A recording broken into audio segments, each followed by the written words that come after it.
ইন্ডিয়ার মধ্যে এমন এক জায়গা আছে যেখানে মাইথোলজি, নেচার আর অ্যাডভেঞ্চার একসাথে এক্সপিরিয়েন্স করা যায়। এখানে রয়েছে world's largest bird sculpture Jatayu, রামায়ণের একটা লিভিং কানেকশন। আর এখানেই শেষ না, আজ আমরা যাব এমন এক জায়গায় যেখানে রাস্তা নেই, গাড়ি নেই, শুধু ছোট ছোট জলের পথ আর গ্রিনারিতে ঘেরা nature. Welcome to Munro island. So এই জার্নিটা থাকছে এপিক স্টোরি, পিসফুল নেচার আর রিয়েল কেরালা এক্সপিরিয়েন্স। বন্ধুরা, ট্রাস্ট মি, এই ভিডিওটা শেষ পর্যন্ত না দেখে থাকলে তুমি একটা দারুণ এক্সপিরিয়েন্স মিস করে যাবে।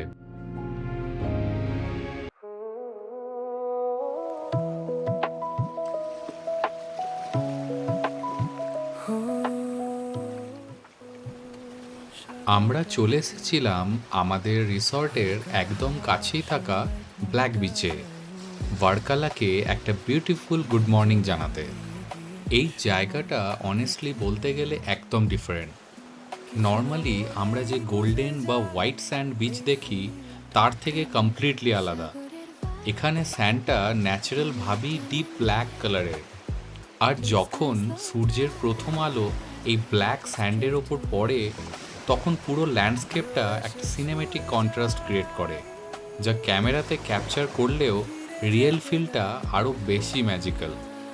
আপনারা হয়তো ভাবছেন এই বিচের বালি এত ব্ল্যাক কেন। অ্যাকচুয়ালি এটা কোনো পলিউশন না, এটা কমপ্লিটলি ন্যাচারাল ফেনোমেনন।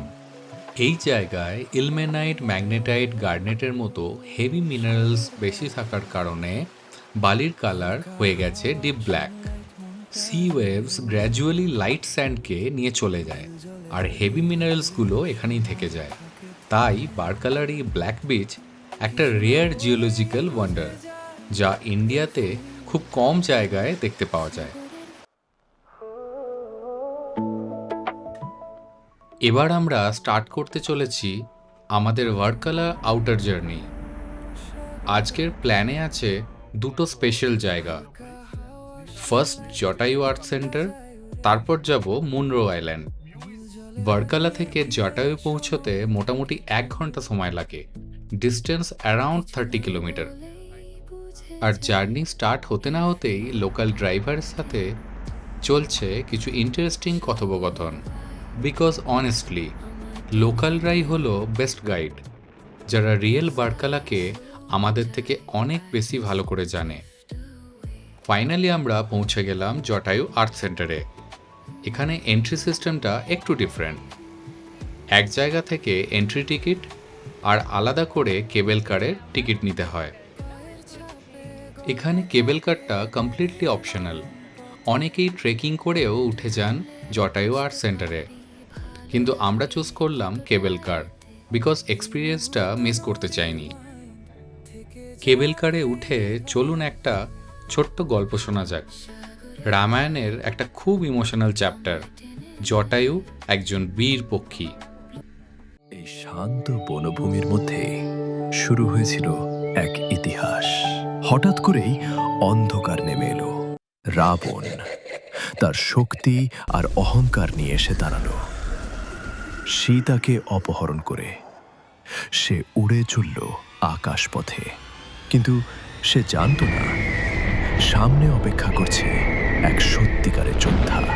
তিনি জটায়ু, একজন পাখি নয়, এক ফিয়ারলেস ওয়ারিয়র, এক অসম নরম লড়াই। একদিকে রাবণের শক্তি, অন্যদিকে এক বৃদ্ধ যোদ্ধার সাহস। শেষ পর্যন্ত শরীর হার মানল, কিন্তু তার সাহস কখনো না। রাম যখন তাকে খুঁজে পেলেন, তিনি শুধু একজন পাখি দেখেননি, তিনি দেখেছিলেন ডিভোশন। শেষ নিঃশ্বাসে জটায়ু জানালেন সত্যটা, আর সেই মুহূর্তে ইতিহাস বদলে গেল। জটায়ু আমাদের শেখায় শক্তি নয়, ইচ্ছা শক্তি আসল পাওয়ার। এই জায়গাটা সেই হিস্ট্রিকে রিপ্রেজেন্ট করে, একটা ব্রেভারি, স্যাক্রিফাইস আর ডিভোশনের সিম্বল হিসেবে। আপনারা যেটা দেখছেন এটা শুধু একটা মূর্তি না, এটা হলো ওয়ার্ল্ডস লার্জেস্ট বার্ড স্কাল্পচার, যার লেন্থ প্রায় 200 ফিট, আর উইং স্প্যান 150 ফিট, আর হাইট প্রায় 70 ফিট। আর সবচেয়ে ইন্টারেস্টিং বিষয় হলো জটায়ুকে এখানে ফ্লাইং পজিশনে দেখানো হয়নি, দেখানো হয়েছে তার শেষ লড়াইয়ের পরের অবস্থা। এটা শুধু একটা স্ট্রাকচার না, এটা ব্রেভারি আর স্যাক্রিফাইসের একটা পাওয়ারফুল সিম্বল। এটা একটা পাহাড়ের ওপরে তৈরি, আর ওপর থেকে পুরো ভিউটা একদম ব্রেথ ট্রেকিং। বৃদ্ধ শরীর তবু মনে অগ্নির মতো শক্তি, সীতার কান্না শুনে জাগে এক বীরের ভক্তি। আর এই বার্ড স্কাল্পচারের পাশেই আছে একটা রাম টেম্পল, যেখানে বলা হয় রামের ফুটপ্রিন্টও রয়েছে। অনেস্টলি জায়গাটা একটা স্পিরিচুয়াল ভাইব আছে, যেটা হয়তো ক্যামেরাতে ক্যাপচার করা যায়, কিন্তু ফিলটা আরো অনেক বেশি ডিপ।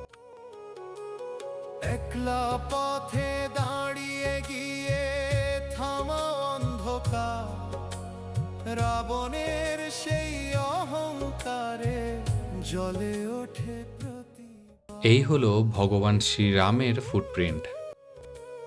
পড়ে গিয়ে অশেষ কথাতে রামের পথ দেখাও, ত্যাগের মাঝে এখানে আরও আছে 6D থিয়েটার আর মিউজিয়াম। যদি আপনারা আসতে চান, ডেফিনেটলি একটু বেশি সময় নিয়ে আসবেন, তাহলে পুরো এক্সপিরিয়েন্সটা ফুললি এনজয় করতে পারবেন। এবার সামনে কেবল কারের নিচে নেমে আমরা বেরিয়ে পড়লাম মুনরো আইল্যান্ডের দিকে। পথের মাঝে একটা লোকাল রেস্টুরেন্টে থামলাম আর ট্রাই করলাম কেরালা ভেজ থালি। সিম্পল কিন্তু এক্সট্রিমলি স্যাটিসফাইং ফুড। মুনরো পৌঁছতে মোটামুটি 1 থেকে 1.5 ঘন্টা সময় লাগে, ডিস্টেন্স অ্যারাউন্ড 70 কিলোমিটার।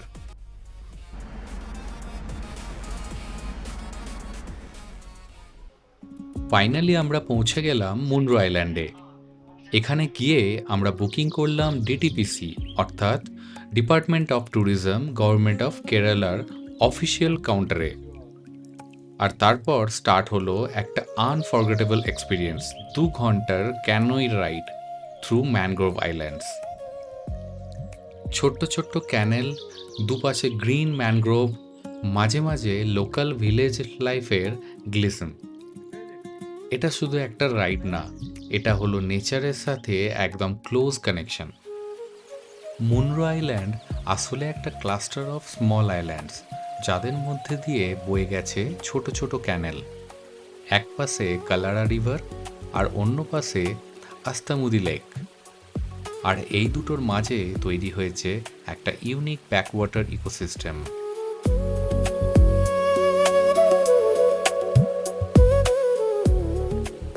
এখানে কোনো হাসল নেই, কোনো সিটি নয়েজ নেই, শুধু নেচারের সাউন্ড, পাখির আওয়াজ আর জলের হালকা ধারা।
এই দেখো আমরা চলে এসেছি মনরুই আইল্যান্ডে।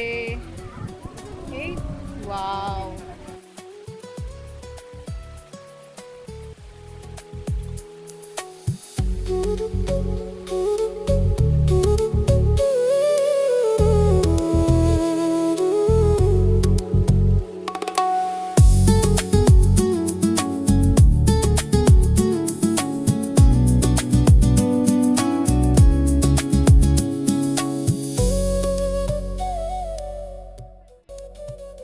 আর যদি আপনি সানসেট টাইমে এখানে থাকেন তখন পুরো স্কাইটা গোল্ডেন হয়ে যায়, আর তার রিফ্লেকশন যখন এই কাম ওয়াটারে পড়ে তখন মনে হয় এই মোমেন্টটাকে শুধু ক্যাপচার না, নিজের মধ্যে রেখে দিতে হয়। মুনরো আইল্যান্ড এটা শুধু একটা ডেস্টিনেশন না, এটা একটা এক্সপিরিয়েন্স যেখানে নেচারের সিম্পলিসিটি মিলে লাইফকে নতুন করে ফিল করতে শেখায়। আর যখন ক্যানোয়িটা ধীরে ধীরে এই পথ দিয়ে এগিয়ে বেড়াচ্ছে তখন মনে হয় আমরা কোনো ট্র্যাভেল ব্লগে না, আমরা নিজেরা এক স্টোরির মধ্যে ঢুকে গেছি।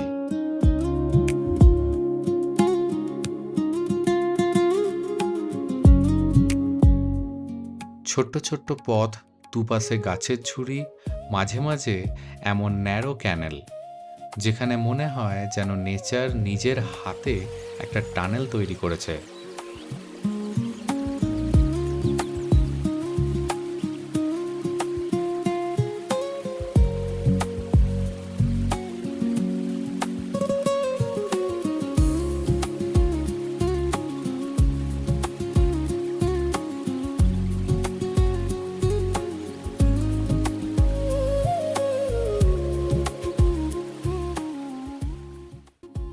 চলুন একবার দেখে নিই আজকের দিনের প্রাইমারি এক্সপেন্সেস ব্রেকডাউন।